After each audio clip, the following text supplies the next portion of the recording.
My name is Jared Strong, and the first time that I remember experiencing grace and accepting God's invitation to come close was actually when I was a young boy. I grew up as a pastor's kid, and so I had heard about the Lord and heard about the gospel. But I remember distinctly at this time that I had not accepted Jesus as my Savior and my Lord.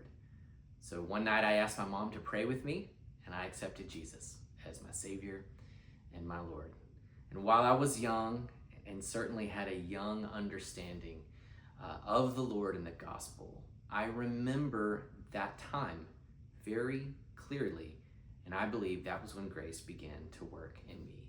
As I grew, there were many invitations of grace where the Lord would invite me closer. But there was one when I was 19, had the opportunity to play in a youth band and lead worship.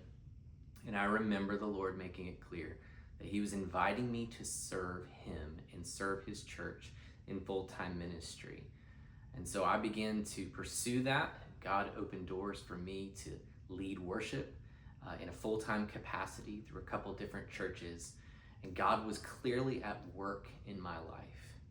But also as I grew, there was this other area of my life, this lie that now I understand was a lie. At the time I didn't, but I had this growing need or striving to earn back my salvation. I understood grace that was extended to save me, but my belief and my thought was, now that I know, I have to live to this perfect standard of salvation. Because I know the truth, there is no room for me to make mistakes, and I have to just keep earning the right to stay saved. And so this grew so much and over many years that it got to a point where I was exhausted, and I ended up leaving ministry. And I went through about 3 years of my life that were some of the most challenging.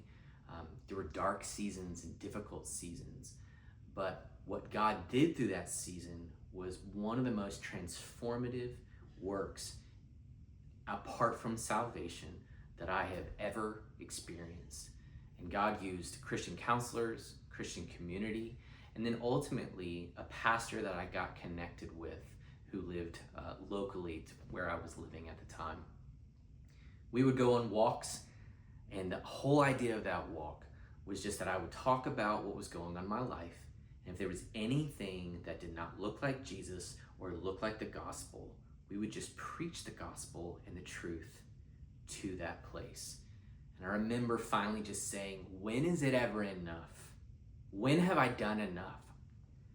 And in that conversation, it was very clear that it was never enough, because it wasn't about my works.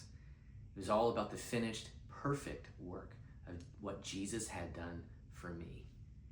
And it was those conversations and that receiving the truth and receiving that grace where I finally felt free to enjoy the salvation that God had given me. And so I look back over my life, even from that time when I was a young boy, how God had been at work throughout my life, that grace had been at work, and it led me to that place to find freedom and the joy of my salvation. And so since then, has everything been wonderful and perfect? No. But I can clearly see grace at work in me.